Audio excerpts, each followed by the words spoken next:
Hi, I'm just going to show you how the Easy Miter is also good for cutting all the outside corners on your cove stick. If you have a lot of cove stick on the job site, this will save a lot of time. Okay, now I'm just going to put this in place, and what I do is I try to line the outside piece with the wall, and then I just push my fingers behind the finger guard so the knife don't come off if it happens to and cut your finger. And then what I do is I just follow this angle right across. Okay, I just push down firmly and just follow that across. Stop at the point. That's all you have to do, and that's done. Okay, what I did was I cut the outside corner on the cove stick itself. As you can see, it makes a perfect miter. What I'm going to do now is cut the other cove stick for the miter. What I like to do is put a pencil mark right here so I extend my mark out. So when my cove stick overlaps this stick, I know where my point is on this end. So when I do cut it, everything lines up perfect right here. Okay, I'm going to go ahead and cut that now. What I do is I set my cove stick in place, but I don't push down on it real hard because you want to make sure that everything's in place. So you line up your top, here, and you make sure you have your mark showing. Now what I do is I put my Easy Miter in place, and what I try to do is hold the outside corner again, just like that. Like I run my finger down so I'm even. Then I just adjust. Now I can go ahead and cut this. I'll come right down the Easy Miter, right to my mark. Nice easy cut. Okay, now I just cut through that. When I take this piece out, my miter should be pretty good for the cove stick to be good enough for flash coving. As you can see, it's a pretty good miter. Commercially acceptable for any job site. Now that Don placed the right hand Easy Miter in position, now we'll show you what we do prior of cutting the material and how we cut along the edge of the Easy Miter. And always remember to keep downward pressure and keep your finger behind the guard. Safety first. Okay, I put a lot of pressure right here into the cove stick. Now what I'm going to do is come straight down this, all the way into my corner, because this is where, when you freehand, this is where a lot of mistakes happen, right into this point right here. And what I'll do is I'll just come down and I'll show you how this works. Alright, just going to push down.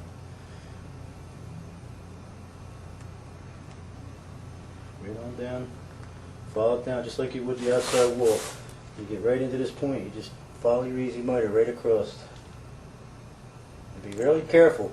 You don't stick your fingers out here, because if you happen to come off, it'll take your finger with it. So what you want to do is keep it behind your finger guard.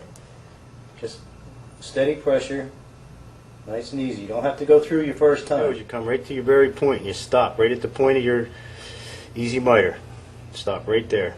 Right at the point. Okay, then you take your Easy Miter away, and right at your point, what I like to do is I like to put a pencil mark, very lightly, right at the point, a reference point. What I usually do is I like to take a scrap piece like this and I put it right up in here anywhere.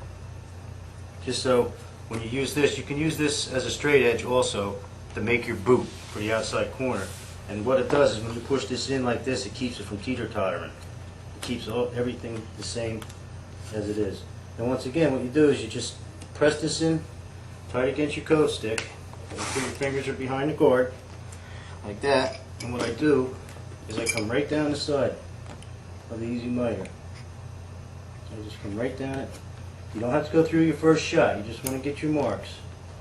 You come right down, keep pressure into the cove stick. Come right out to the very end.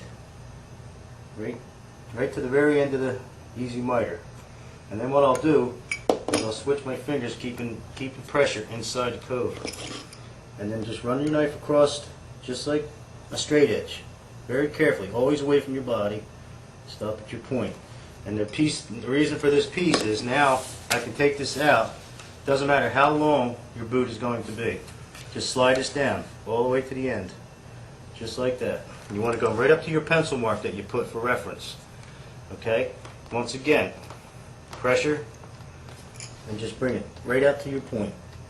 Nice and light. You don't have to go through with your first shot, like I said. Bring it right up to your pencil mark and stop. Stop right at the point.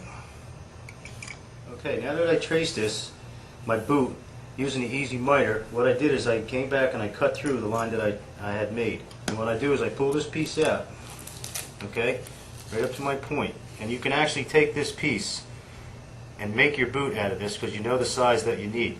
You have a straight edge, both sides. You can firmly put this on a spare piece and just trace this. Okay, this is the piece that I cut out. This is going to be my boot. So what I'm going to do is prepare to make the boot for my outside corner. And what I do is I'll just lay this anywhere on a piece of goods. Just make sure you're going in the same direction. Just lay that down flat. You can either pencil this, or you can just lightly use your knife, which I prefer to use my knife. So I'll start at my point, and I just slide my knife right down there, nice and lightly. You don't have to go through your first time, because you will get cut probably. I bring it right out to the end, and I stop. And I just hold it so it doesn't move, and I'll follow this up. And then I'll bring it right to here. Because this is the piece that you straight edge with the easy miter, so you know it's square. Bring that right up, stop it right here. Okay? And what I'll do is, now that I have this and this, I'll use my hook knife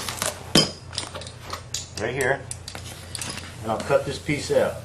I'll just start at the end, and I'll find my line, and there it is. I'll just come right down that, the hook knife, nice and slow, no race, get right to the end, lift it up, hook it in, pull it straight out. And don't worry about going over top, because you want it higher than your cap anyway. So this piece here is good enough for the boot. And what I do here is I'll heat this up with my heat gun, and I'll be placing this right inside my boot area. Okay, now I got this in place. As you can see, it's perfect because you use your easy miter to use as a straight edge. And what you did is you came right down and you cut everything, and you stopped at your pencil point, your reference point I put out before. And what you do is you just take the bulk here away. So I'll just use my straight knife. I'll come right down here, nice and easy, stop, then use my hook knife so I don't scratch the goods underneath. Pull it straight out, right here. As long as you're beyond your point here, you have plenty of meat to work. Then of course you just cut in your co-cap, and then we can show you how to do the rest of the easy miter. And what I do is I just bring it down a little high here, then bring it down to your cap.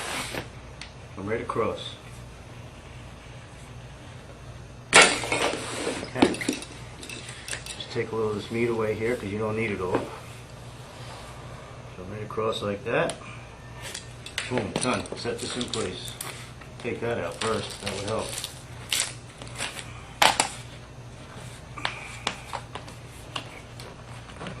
Okay, now I'm ready to show you. What I do is I'll take a lot of this out of here. As long as I stay beyond my reference point, I'm good to go. So once again, I'll use my hook knife and I'll come outside and get to the corner. Be very careful, you don't cut in close. Keep it outside of your pencil mark. Just like that. Beautiful.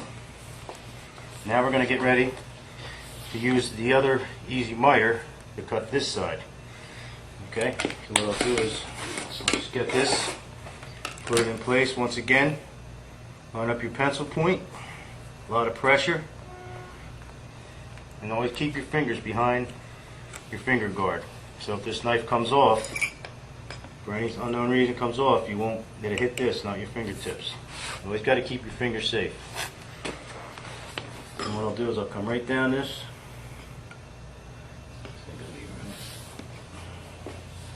Very easy. Right here is the important part. You just got to keep a lot of pressure. Come right down. Stop. Right at the point. Okay, now that that's cut, this piece will just drop away. That's your scrap. You don't want nothing to do with that anymore. Goodbye. Throw it away. Okay. Now your easy miter's cut and you came right to your point. Okay? When you take your corner off, this corner should be nice and tight. And like most corners, 9 out of 10 times are not going to be perfect, so you may have to adjust a little bit. But this is welding, so what you got to do is you want a little opening so when you groove this out, you can see where you're grooving for your weld. And that's a perfect outside corner. And it's much faster than freehanding, because freehanding, when you freehand, you miss in here every time. I don't care how good you are, you're going to miss this area right in here. And sometimes you end up with a double weld, some people more. But what you want to do is now route this out, one weld. And it's cut. You can see you have your bevels. You have your bevel here on this, which gives you your beveled edges. So when it goes together, a lot of times jobs you don't want to weld, you can make these corners absolutely invisible with that bevel on your cut here, on your easy miter.